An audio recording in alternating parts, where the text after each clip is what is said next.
A very good afternoon to everyone. Thank you so much for joining in for our today's session on the art of business networking.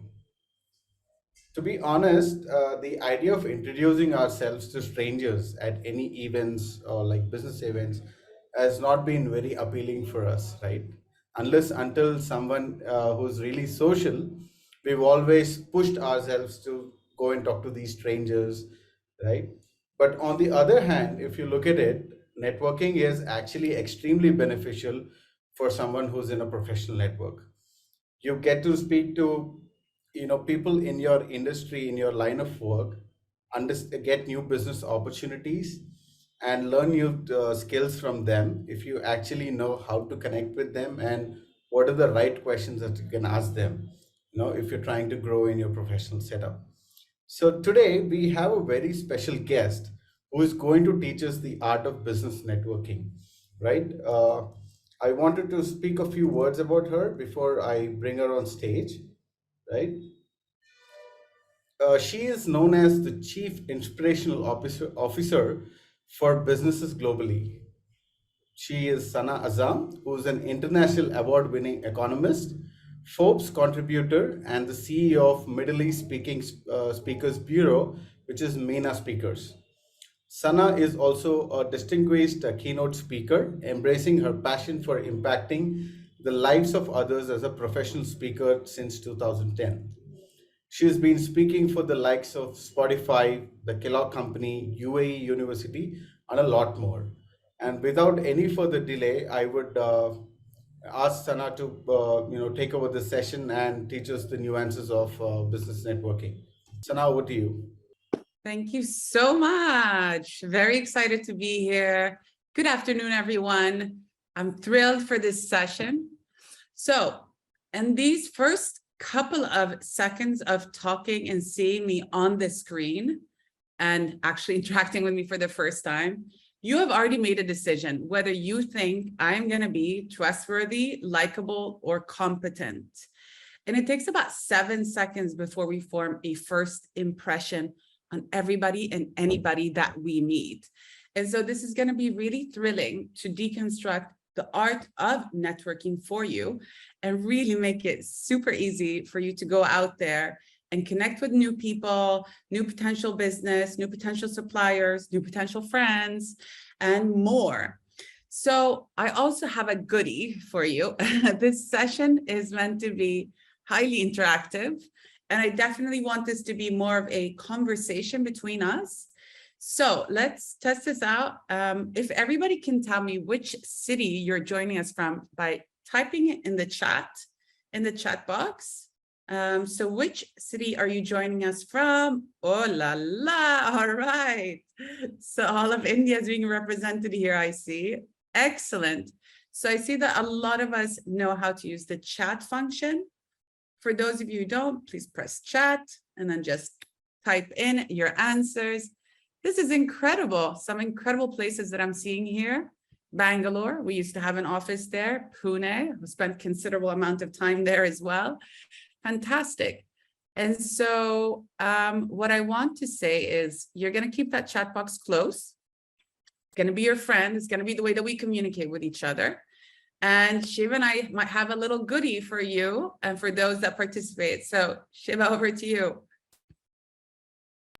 Thanks, Sana. So we are going to ask you a few questions in the session, and we will be looking at the most interactive person in the session. And this is something that is a brilliant offering. I would have jumped on the occasion of having something like this. So for someone who's very, very active in the session, we are going to offer a 15-minute private Q&A with Sana, right? You can get in touch with her for 15 minutes, just you and her. You can ask anything about networking or anything in general about professionalism, growth, and she'll be able to answer all of those for you. So looking forward to finding the person who's going to get the goodie today. Yes, exciting. So make sure you do that. And FYI, I am fully booked up until the end of the year. So please make the most of it. And then I'll give you some very tough love, which is going to be essential for your career and essential for your growth. I've taken a lot of people from junior position to senior position just by working on their verbal and nonverbal communication. So addressing both. We might be doing things that is considered quote unquote low powered or even maybe offensive, intentionally or unintentionally. And those are things that we would address in that session and just, create an awareness around your style of communication. Are we ready? All right. So let's jump into the session. I have a few things to share with you.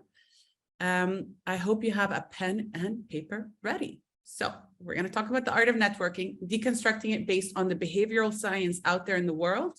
And I'll give you a little background to frame the conversation for us in the next couple of slides. Now, when it comes to my whole career, ever since, my early 20s, when I'm graduating from a university, and I'll tell you this, I was running for this economics award, both globally across Sweden, but also Female Economist of the Year. In both instances, I found myself in a situation where everyone was really smart, everyone had great grades, everyone was, good socially, but at some point you needed somebody who would help you for your cause. And so I learned afterwards, before winning this award, that I had a few people that had connected with me in a social networking context. And I say that just to give you background. Before I won the award, they looked at all of our credentials, like had proper interviews. But one session, the last session, was entering a room filled with CEOs from the US and Sweden. And then we had to network with them. And based on our social skills, our interactions, they would really influence the decision of who would win this award. Because they wanted not just somebody academically great, but also somebody socially that was able to connect and build rapport. And that was one of the defining reasons to why I won this award. And it was about the art of networking. That was me doing it casually. Moving into my career, again, in my 20s, I was working in London as a banker in Canary Wharf, which is the equivalent of Wall Street. And again, I was in an environment where everyone was a high performer. You had the Ivy League kids, you had the Oxford, Cambridge kids. Everyone was doing really good on a performance level. But at some point, whether you're going to get an offer, whether you're going to get promoted, whether you're going to get seen or recognized, was not just about your performance. It was about your relationship building around you. So keeping that in mind, this is when I started getting really, I'd almost say competitive, passionate about communication skills, the art of networking, the art of relationship building, winning people that would be your champions in an organization. And it has paid dividends.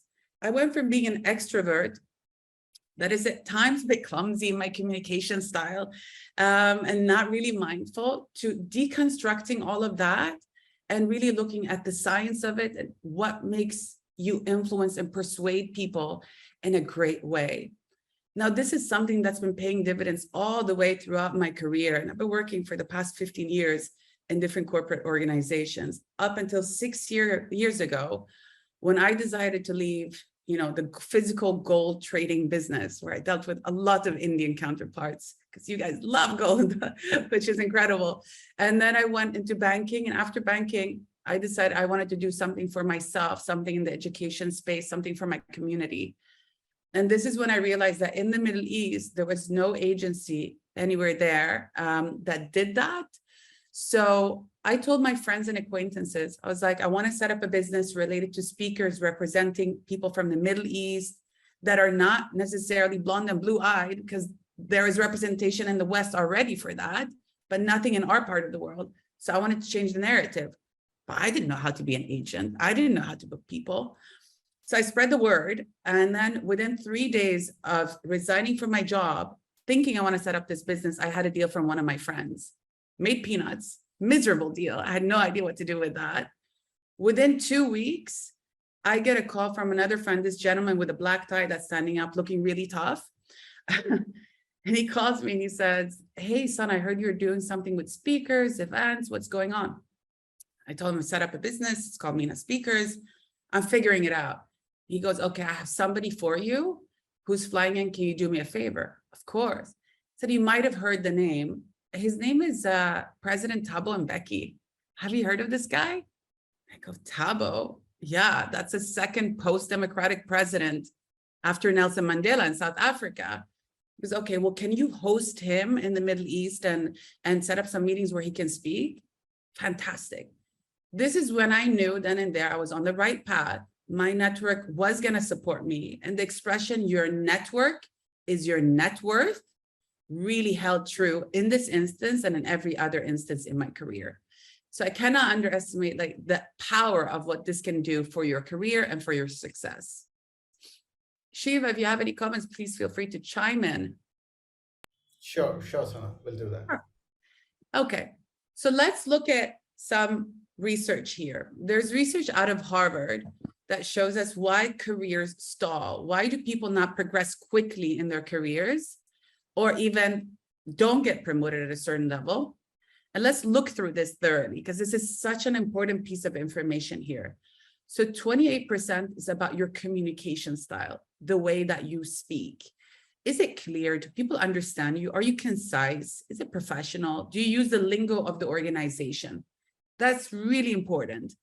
And then you have 36%, which is your executive presence. What do we mean about that? This is your nonverbal communication, the way you dress, your attendance, is it your demeanor? So the nonverbal, are you representing a leader for your organization or not? And that will definitely define how you're being perceived. And then it's about peer level relationships. So not just managing up, but managing amongst your peers. And that's 29%. And the 7% is about being a perfectionist and missing the big picture. So there's some seriously good news here. Now we know this. This is one. The other one is that 93% of the speed of your career is going to be determined by essentially your verbal or nonverbal communication style. The good news is that this can be learned. This is something that you can acquire. This is something that you can learn. And there's a lot of content about it. And we're going to do parts of that here today. All right. So I wanted to share, you know how Stephen Covey says, begin with the end in mind. So I wanted to share something really instrumental. And this is research from John Gottman, which is essentially relationship research. But I thought this was so great that I couldn't avoid having it. So assuming you've networked, you built a relationship, conversations end the way they begin 96% of the time. Let's just deconstruct this a little bit. When you go into a conversation with fight back, for example, or sense of anxiety or hostility or something that's not necessarily positive, most likely you're going to end that conversation on the same note. If you join a conversation with an element of curiosity, intrigue, compassion, interest, then most likely that conversation is going to end really, really well. Now, imagine if we not only take this with us when we're networking, but we take this with us in life, with our colleagues, with our peers, with our clients, with our partners, with our friends, just across the board. So the way that you begin a conversation, it's most likely the way that you're going to end. And I think if you take nothing from this conversation today, if you only take this one slide with you, that's going to be a game changer for the way that you interact socially and build relationships. Good. And so if you have questions, if you have comments, please feel free to type them in the Q&A, and we will be addressing that later on once we do that after the session. All right, and I also want to say something else. In order to be interesting, you have to be interested, right? So this is really a core element in all of relationship building.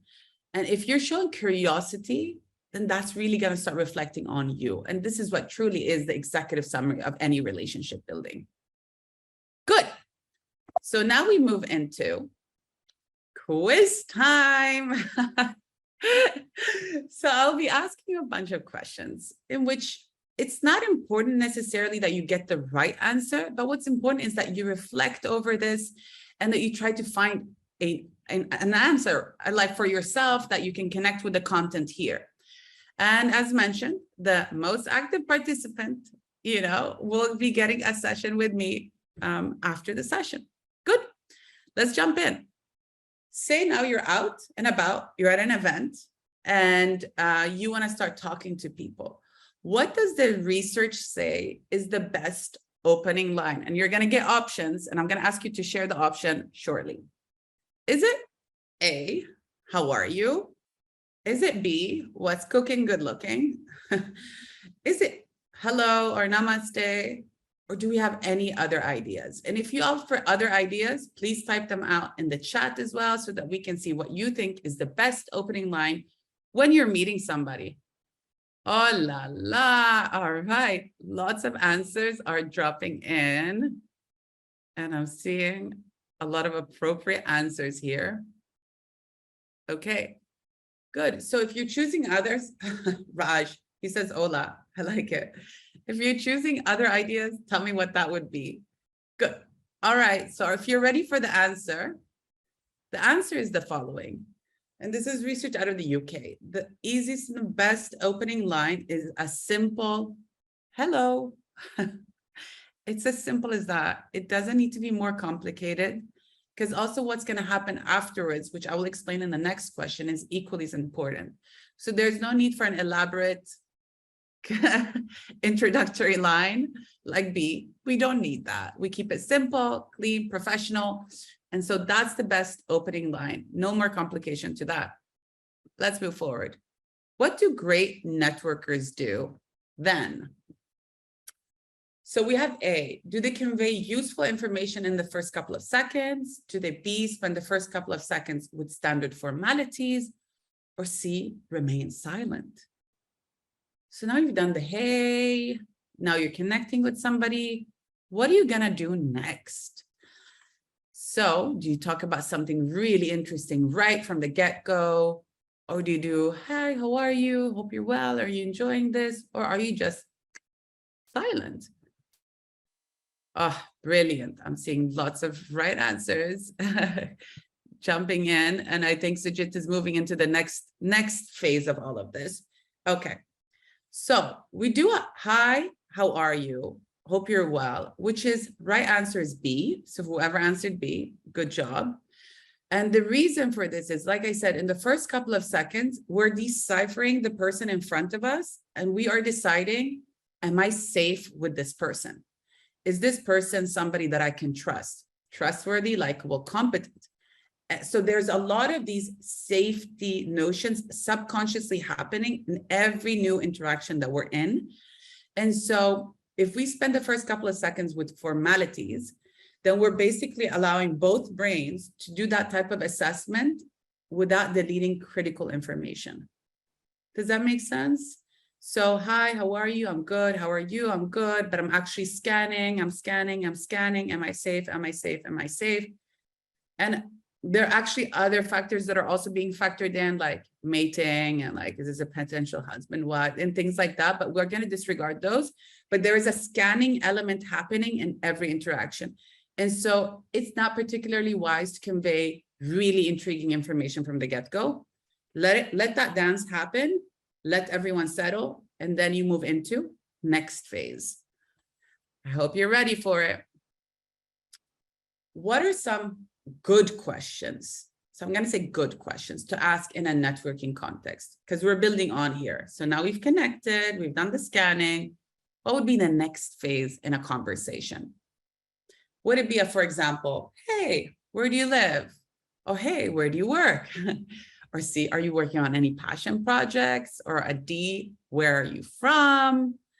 What do you think would be an organic, smart next step for you to be looking at in that conversation? We moved past formalities. Now, what would be the next thing? And I'm seeing answers drop in. Okay. Brilliant. You guys are really on it. I love it. This is really great. Okay, so let me just give you the little disclaimer here. We are right now not talking about every interaction in life, and we need to apply common sense in our interactions. I'm merely giving you what the behavioral science says is a very high functioning model of interacting. This is not a black or white situation. These are really high level suggestions of what you should do or what are wise things to do. but you're obviously going to be in different contexts where this might be appropriate. It might be more appropriate to say, where are you from? What do you do right away? Generally speaking, if we want to be very influential, it makes sense to go for a C. Are you working on any passion projects or examples of C? Why, you might ask? Well, this is what we call a dopamine producing question, a question that gets us excited. You can ask somebody, do you have any children? Talk about your children. Most parents are really excited to talk about their children. You can talk about, did you go for vacation over this holiday or that holiday? Any plans to travel? Most of us are really excited about that. Or I'm a foodie, so if somebody asks me about food, I love talking about food. So that would be really exciting for us to do. And so it would be really smart to move away from autopilot questions. Where do you live? What do you do for a living? Where are you from? These are it signals I'm not making much of an effort in this conversation. I'm just kind of throwing out the standard questions that are expected to be asked. You can do that and then move into C, or you can go into C and then move into asking the other questions. The choice is yours, but the idea is to be smart in our interaction and build that rapport, build that likability element before we move into business talk. You're probably going to be more successful doing it in that structure because, again, we are feelings-oriented humans. We like to deal with people that we like. And so increasing that likability factor is really going to be in your favor before moving into transactional business.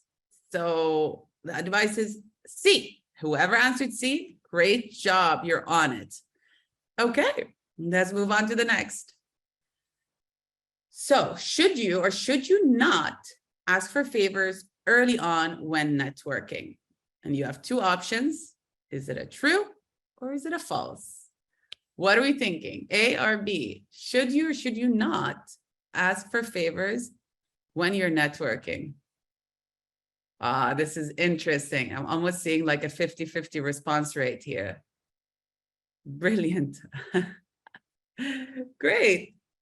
All right. So if you're ready for, somebody says depends on a favor, of course. And there are nuances to all these questions that we can dissect. But we're talking on a generally speaking, what are the rules of engagement? What's acceptable? We need to apply common sense though to everything that we're doing. Good. All right. It seems like you're ready for the answers.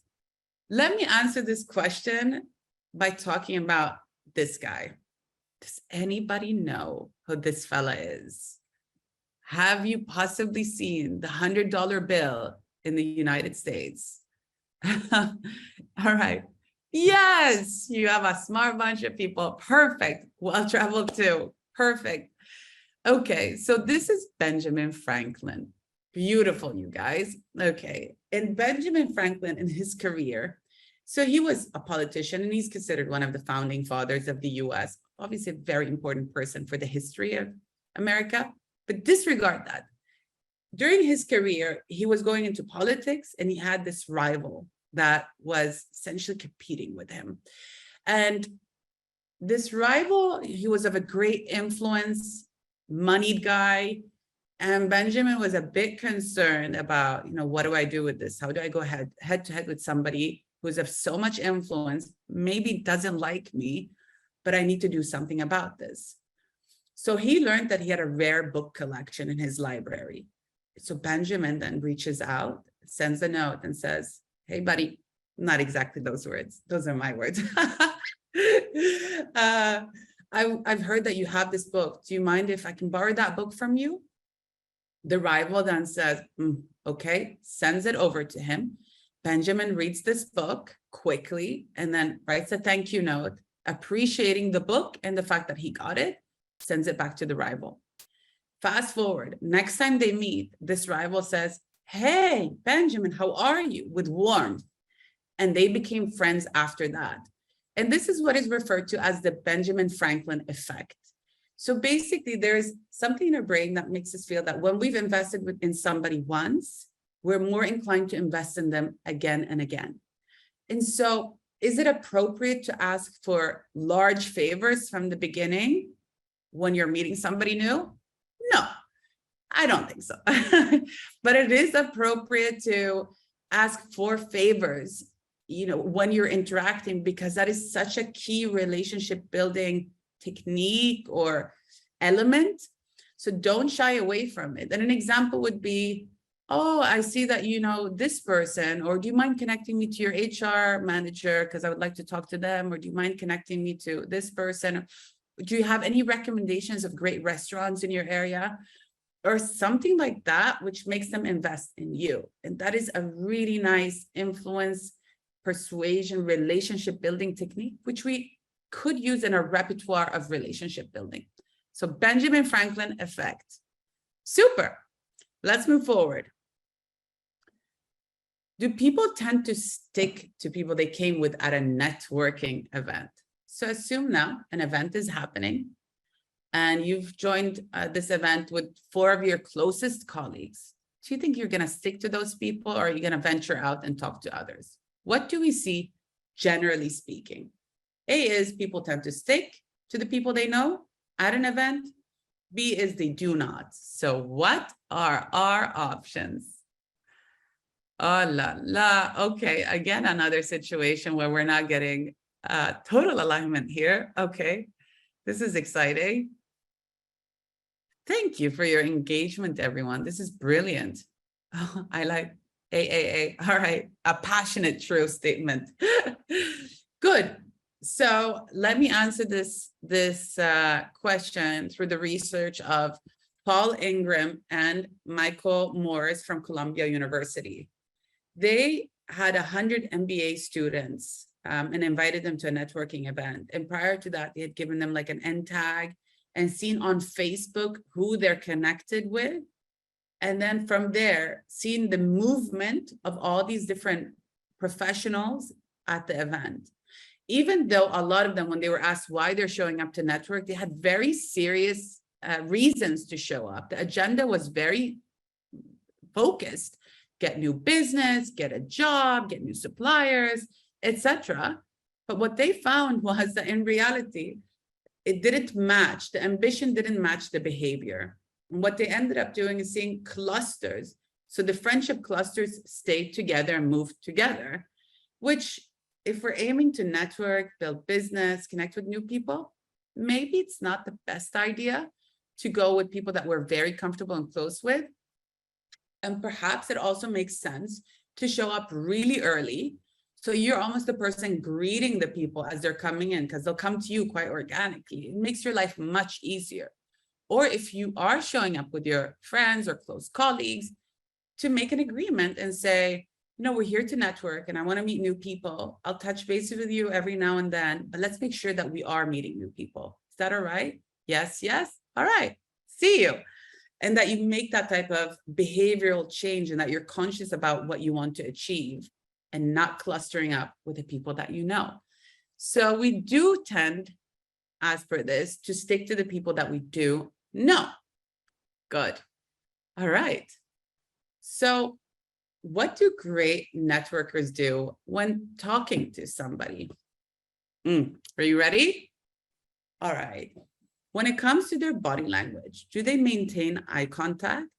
Or do they maintain less eye contact? Or do they stare to show assertiveness and dominance? So which one of these three? This feels like an easy one, you guys. I'm almost, I feel like everyone should get this one right. Okay. I'm so glad to be seeing the right letter show up. I'm glad I didn't see a single C. I accept sarcastic C's as well, because I think it's hilarious if you just visualize that. Okay, great. Thank you. You're already fantastic. You know what applies. Yes, and let's just explain the why behind this question. It is a straightforward one. Yes, you should maintain eye contact. You might find, I will take that later. The reason why we do that, and we want to do the eye contact movement, is because when we maintain eye contact, it's the same as we have when we touch somebody. So a handshake, eye contact, these release a hormone called oxytocin, and it's a relationship building hormone.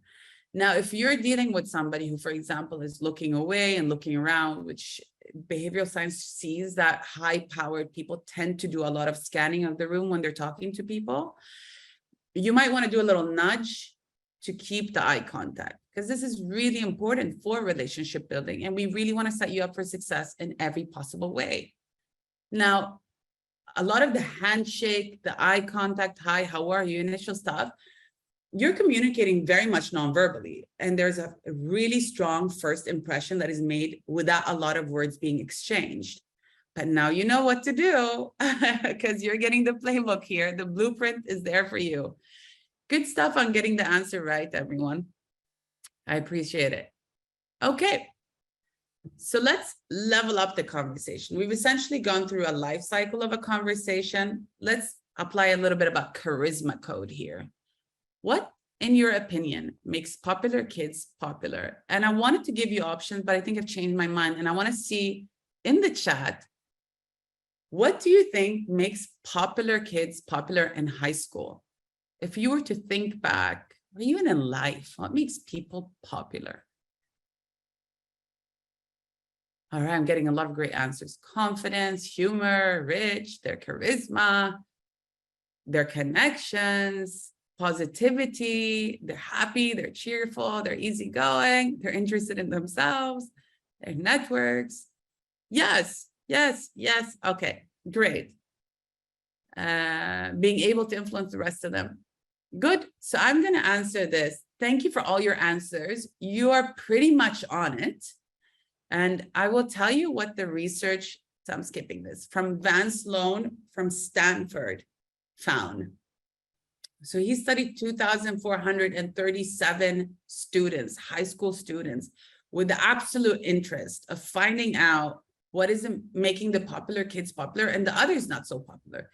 And this is one of my favorite research out there, and it has definitely made me more aware of the way I interact with people and to have more of the tactics that I'm going to share with you shortly. So what he found was that the popular kids, yes, they do smile on average more in the corridors, but when they were asked to write down a list of people that they liked, their list was so much longer than the non-popular kids. So what can we deduct from that? If you have a long list of people you like, then most likely those people like you too. And if we take it to the next level, it means that when people approach you, it's a judgment-free area, it's a safe space, you hold space, you allow for things to be said, you allow for vulnerability. It's not dismissive, it's actually perhaps like loving, sweet, vulnerable. If you see somebody standing next to you and is sitting on their own having lunch, you invite them for lunch. If you're standing in a circle and at a networking business event and you see somebody standing there, you say, please join us. It's really about that person that is inclusive, that is happy, positive, allowing people to be themselves with no judgment and with compassion.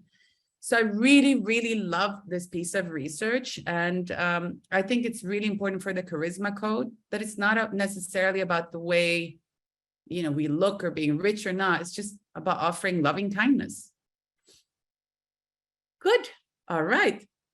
So next question. When connecting with people, oh, this is a good one, guys. Who do you think performed the best? And I'm going to elaborate on this in a second. Okay, so research from Adam Grant from Wharton University. You guys might know him, he's a rock star professor. He was talking about the world being divided into three: the givers, the takers, the matchers. And in social context, and when we look at reciprocity, so in business, the givers are those that help out, that are available for others, they're supportive with no agenda on their own, they're just doing it to help others truly and genuinely. And then you have the takers. And every interaction they go into, they do it with the agenda of how am I going to benefit the most? So they're maximizing every opportunity for themselves only. And then you have those that are the matchers. They opt for like a win-win, whatever, it's a quid pro quo. What you offer, I'm going to take back. If you paid for lunch once, I'm going to pay for lunch next time. If you help me out once, I'm going to expect you to help me out. You owe me one. So who, in your opinion, do you think performed best and are most successful? Is it the givers A? Is it the takers B? Or is it the matchers? Okay. So we're seeing a lot of the matchers as an answer. Oh, you guys, you're in for a treat on this. Okay. So the people that are most successful, and check this out. Are you ready? Drum rolls. They are the givers. The givers were the worst performers when it comes to academics, sales revenue, engineering, great, but they were also the highest performers. And it came out as a bell curve. So they are the highest performers because they're able to create a lot of goodwill, great reputation. They are people that are dependable. They're people that are helpful. In the long run, these are people you want to be around, not the takers that deplete you. The matchers, they do well, but the givers did the best. However, there is a disclaimer on this. And when we say the best, his research showed with regards to revenue, with regards to sales, with regards to grades, it was an across the board. It was a fantastic piece of research. But they are the people that are dependable in our community and have a great goodwill. Whilst they were also the worst performers, and this is where it comes with a disclaimer, because there are some givers that give too much, deplete themselves. They say yes to everything. And so you have to go in with the perspective of, I'm here to give, but I'm also going to audit. Is this the best thing for the person in front of me, for myself, and for my organization? Or is this something that's just going to eat up most of my time and I'm not going to be able to perform? So there's so much value when it comes to reciprocity in being a giver. And with regards to success, those are the people that are doing the best, but being mindful of time management and not diluting your own energy by giving it away to everyone that asked for something. So having that type of audit. And I think the rule of reciprocity is something that we've seen businesses leverage, or businesses and organizations. For example, Hare Krishna, they had a tremendous amount of success in spreading their message really based on the rule of reciprocity. They would, for example, in the West, hand out a flower at airports. And then when travelers would take the flower, they would also donate something. So they really were, and I'm not sure if this was conscious or this is how it will really spread quickly because it applies to the rule of reciprocity. So something worth considering if we're out and about, to really go in with the mindset of how can I help you? How can I create value for you? Do you need any introductions? Are you looking for a job? Do you need me to put in a good word? Do you want a recommendation on LinkedIn? Do you want me to write a comment on that? So just keeping that in mind. Perfect. And then I want to make a quick note on the different people that are out there. So Myers-Briggs, they divide the world in introverts, extroverts. My world, I call them monologue monsters and silent soldiers. And I definitely belong to the monologue monsters, which means we speak, then think.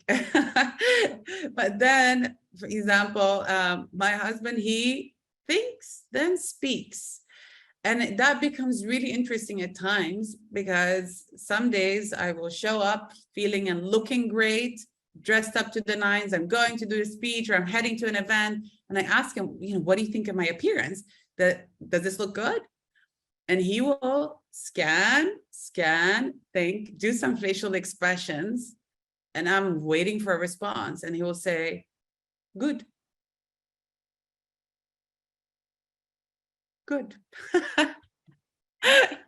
And as somebody who is an extrovert, getting a good is a slight form of torture with the silence that comes with it. But I'm also incredibly mindful of that. This is how extroverts operate. They think, and then everything they say is with footnotes to it. They've really thought about their answers. And so over the years, we've developed strategies, and me trying to be quiet and waiting for an answer and allowing for these pregnant pauses and being respectful about it, which also means when I'm out networking with people, there are those like myself who just talk. We enjoy communicating a lot and sharing our every thought and every feeling and everything that's happening. But then if I'm with an introvert, maybe that might be overwhelming. So taking a step back and just having a bit of a calmer conversation. And with extreme introverts, going out to a networking event is like going out to the battlefield. It's a nightmare. It's a lot. The cognitive load is so high on the brain that it's a lot for introverts to deal with. But it's really about being mindful for everyone that we interact with. Now, there are those that fall right in the middle that are ambiverts, that are both. But humor me on this of talking about the two polarities at the moment. If you're an introvert, maybe taking a step back and allowing for extroverts or people that don't communicate like you to have space. And then if you're an extrovert, what we've done is we've created some stories, some questions that he can use when he's out networking that comes handy. So the conversation just flows a bit differently. And this is something I recommend to most introverts. Prepare yourself.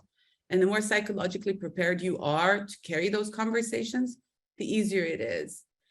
Conversations is really about being democratic, having everyone welcomed, everyone being part of the conversation, not just a top-down approach, and definitely not for super networkers. Good. Now, I would say if there is one takeaway, let's assume you missed everything that I've said. There's one takeaway that has a visual of what networking should be, that we should aim for, then we should network like elephants. And the ones with the very big ears and a small mouth. The more we listen, the more we're going to hear things from what the other person wants or needs. And we're also going to allow for space for them to speak up. And if we're trying to do business networking and build relationships that will eventually lead to productive revenue bringing relationships, it lies in your interest to do exactly this. Go in with big ears. Then I would say this applies for any sales position, or if you have stakeholders that you're dealing with, just try to understand what they want, what they need, what their desires are, and how you can help them. This is when you're entering super networking space. Good. So we're going to recap a bit quickly before we go into, the Q&A session. So we haven't discussed the halo effect, but we've discussed it indirectly. The halo effect is the effect that you have when the first time somebody walks into a room and you go, wow, what a person. I want to talk to them. So interesting. And that is because they're sending the trust signals. They come in with a smile. They have open gestures. They're sending in peace signals like I'm safe, I'm happy, I'm here. That's what the halo effect, the wow, look at this person that's coming in is. And that really corresponds to what we were saying right in the beginning. Like you want to be sending trust signals. So showing palms, big smile. I come with peace. I'm not carrying any weapon. This comes from our history and our legacy of being tribes people. So when we do that, we're putting people's minds at ease. All right, being present, listening to what the other person has to say, allowing for that conversation on both sides, key.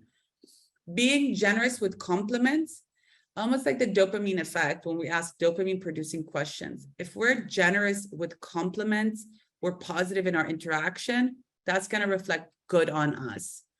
And the disclaimer here is, if you look at gossiping, which is the exact opposite, when we gossip, whatever we said about the person we're talking about is going to reflect poorly over us. Exactly the same assessment you made about person X is going to be the assessment that's transpiring over to you.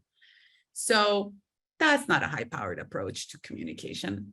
Perhaps avoid that because it reflects poorly over the whole conversation. Hello was a beautiful opening line, nice and easy.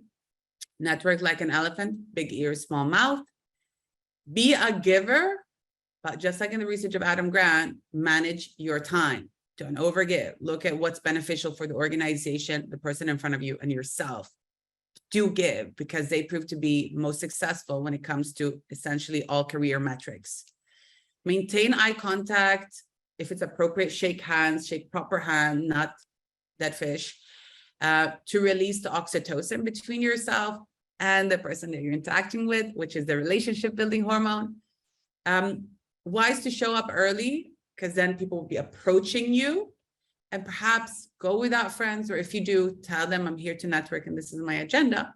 The Franklin effect is that when you ask for a favor, it's perceived as being invested in, that people are investing in you and they're more inclined to keep investing in you. That's great for relationship building. And as you said, conversations end the way they begin. So start with loving kindness, it's going to end with loving kindness. On that note, I would love to open the floor for Q&A. Thank you so much, Sana, for that wonderful presentation. And a lot of takeaways are there from the presentation, especially the quiz. I think I've loved the quiz very much.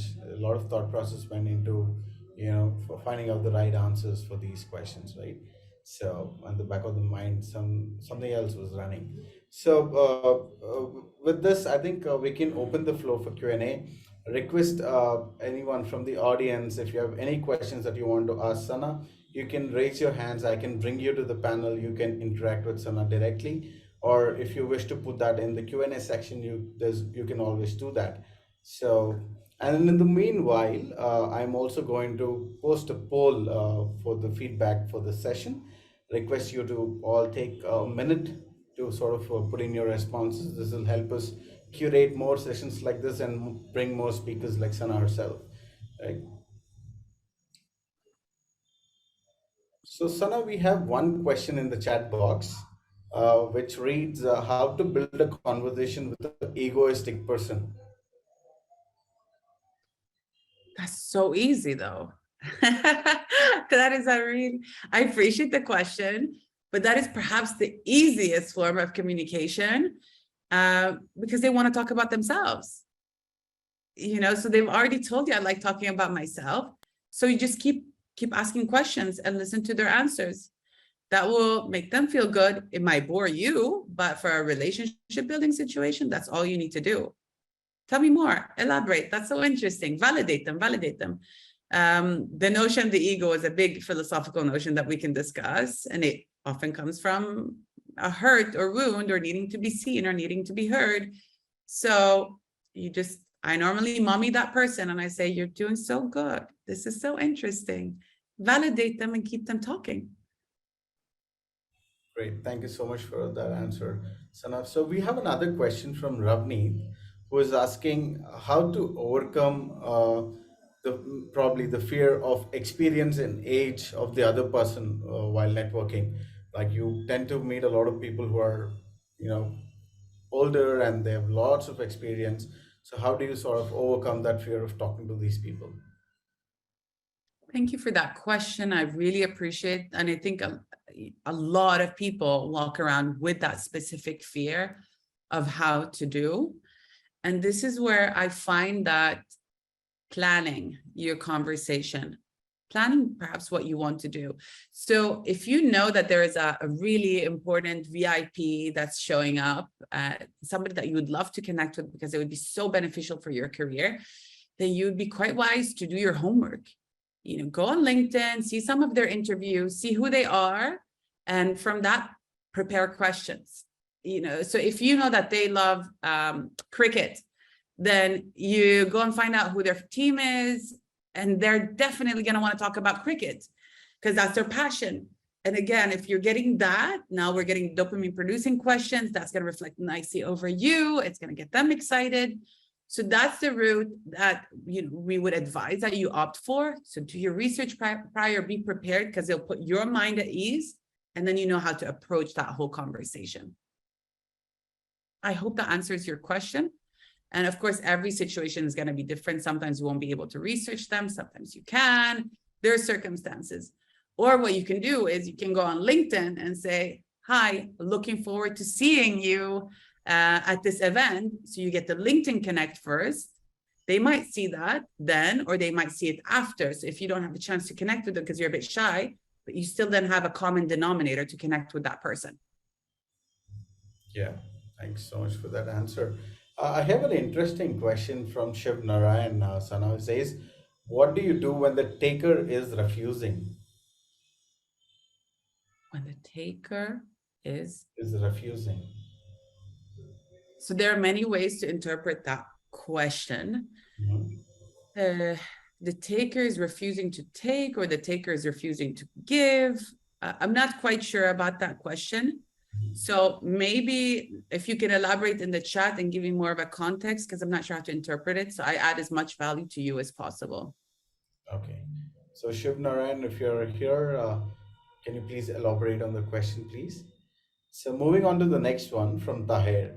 He says how to be an extrovert because sometimes it discomforts and reduces the confidence.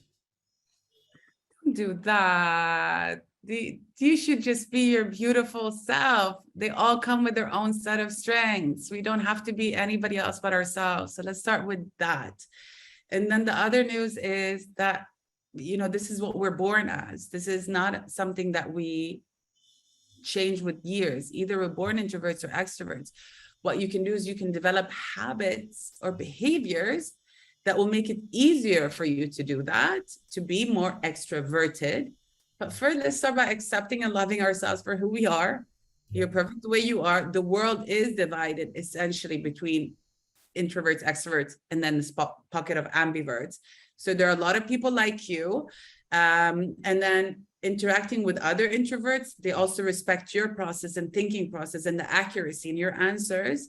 That might be easier than going perhaps to somebody who's an introvert who talks a lot and doesn't know how to adapt, perhaps. So maybe prepare your questions and answers of what you're going to do. Get yourself out there as much as you can, but with the disclaimer that it might be overwhelming. The cognitive load on the brain is a lot. When you get a lot of impulses, sounds, noises, things like that for an introvert, it might be overwhelming. So saying, I'm just going to be at this event for 1 hour, and then I know that's enough for me, and I'm going to retreat. And next time, 1 hour and 5 minutes. And you just push yourself a little bit. But don't do something that makes you profoundly uncomfortable. That doesn't make any sense. And we have reasons for that. We're innately programmed to decipher whether somebody is. So we leak a lot of information in our nonverbals. Our facial expressions, our body language tells us how we actually feel. And you can say, hey, I'm really happy, but looking like this, that tells you there's an incongruency. So you don't want to do that. Go out and be really happy. I'm really happy, you guys. That's not going to work. You're leaking very insincere information. So better to then back off and be mindful about your own capacity and take it stepwise. Understood. So I have another question from Rohan who says, I usually take time to connect to someone and start normal conversations. How do you overcome that? Any quick tip or technique? He says, I take time to connect with someone and Yes. start normal conversations. Okay. Yes. Okay. So we've covered some of that. If you if you want to fast track relationship building,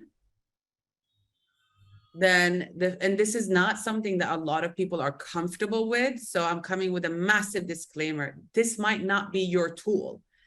But if you want to fast track relationship building, use some of the stuff that we spoke about, the Ben Franklin effect, for example, asking dopamine producing questions. These are nice and easy things to do, I would say.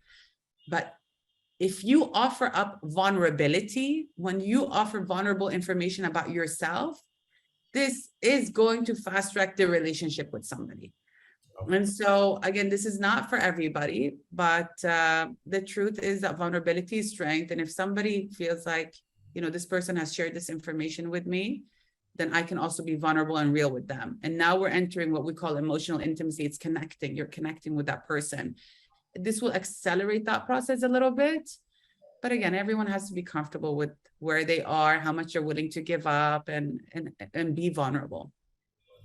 I can actually personally connect with that answer, Sana. I've been vulnerable a couple of times. I've texted a lot of persons that I wanted to connect with over social media platforms, and I've been successful. I've heard back from them, which actually made my day. So, absolutely wonderful answer there. And that's why we're here, right? Thank you so much for that. Thank you for sharing. And we have another question from Pooja who's saying, when a person avoids eye contact during a conversation, should we assume he or she is not interested in building the network? No, no, it doesn't mean that. So we should not really judge on one cue when it comes to deciphering body language, and this is a beautiful art form, we have good news and we have other news here.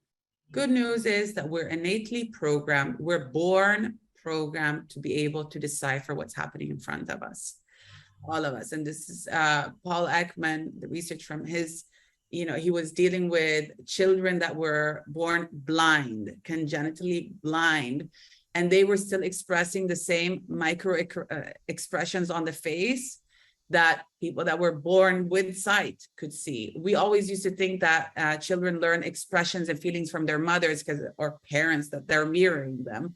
But matter of fact is sadness, happiness, contempt, anger, etc. These feelings are things we're born with, and we can read them from these small microaggressions or expressions in our face. So that's one part of the question. I'm trying to remember what the question was again. I got carried away. No problem. So he says when a person avoids eye contact during a Yes. conversation. Okay. Yes. Okay. So that gives you the background. It does not mean that you can get clues that potentially they are, or they're pressed for time, or they're looking for somebody, but they're still potentially listening. If you're seeing several clues like disengagement in the conversation, they're going like that. Their feet are pointed away from you. Now you're getting a set of clues saying, yeah, actually they're disengaged. Maybe change your story or ask them a question, or have them speak, or let go of the conversation. So you cannot just base what that person in front of you is doing based on one metric only. You have to look at several parameters before gauging what's going on. Great. Great. Thanks so much for that answer. And we have a couple of people asking this question, Sana, which is when you're trying to network with people and you say something, what if the other person interprets your words in a wrong way, in a wrong manner, and you've never meant that, right? What do you do then? I love this question. We can do like 2 hours on this alone.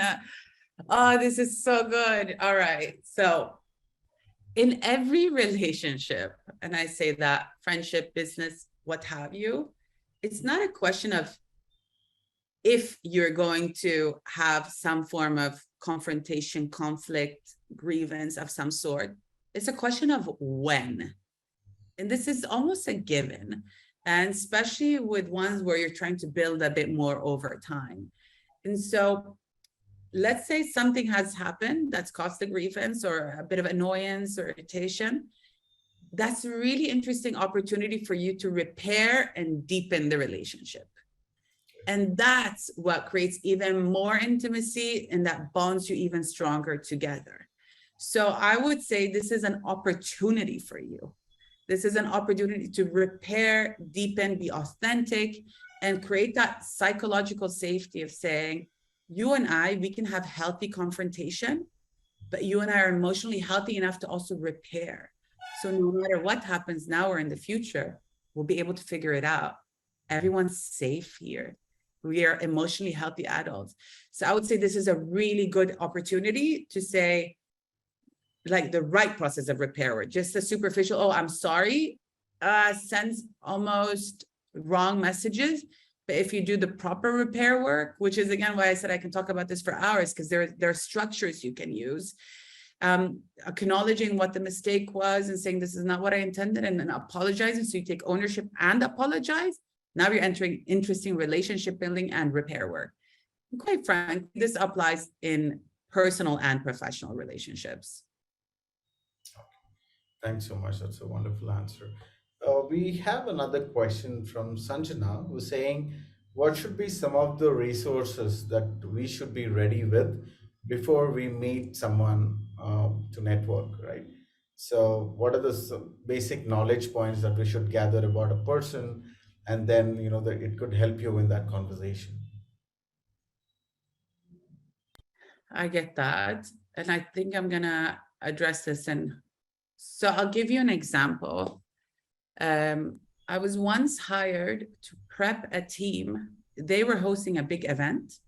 So I was hired to prep the team ahead of the event so that they're able to do their job properly, get conversions, etc. And so I would say there are a lot of things to prepare, One of them is look good, smell good, be tidy, just your physical appearance has to look and feel professional. So we don't have any of those elements. And I went to the degree where, I was like offering chewing gum and perfumes at the event and prior to the event, just to send the really clear signal that this is really, your nonverbal is equally as important. So that's where I would start. And then with regards to with the people that we're dealing with, research them, know who they are, connect with them on socials prior. Just take a look at, get an idea, especially if it's a high stakes situation, then it would lie in your advantage to show up on time, have your business cards, maybe bring a gift, and then do your research about the person that you're dealing with. All of those are standardized relationship building tools. But I'm quite surprised to see that I have to repeat this quite a lot when I'm going in and prepping people for key pitches or when they're fundraising or just like, what should I do? These are the type of conversations I tend to have on repeat. So this is why I'm kind of taking it back to basics, saying, let's get the basics in place and do the one-on-one of relationship building. Don't skip those. Thank you so much for that answer, Sam. I think, Sanjana, you have your answer there. Right. uh, so Jagan Mohan is asking another question where he says, should we be more generous or be realistic and stick to the point while networking? It's almost like $1 million question, right? There's so many factors that play in here before I can even answer this.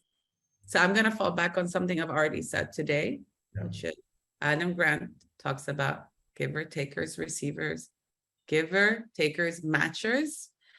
And the givers were those that were most successful, even in sales when it comes to revenue, because they're going in with an abundance mindset, with a mindset to help and add value. That net is something that has proven to be good for these people's careers that you research, but still being mindful about your own capacity, your own time, your own bandwidth, and making sure that you're doing productive things for the organization, for yourself, for your career, for the person in front of you.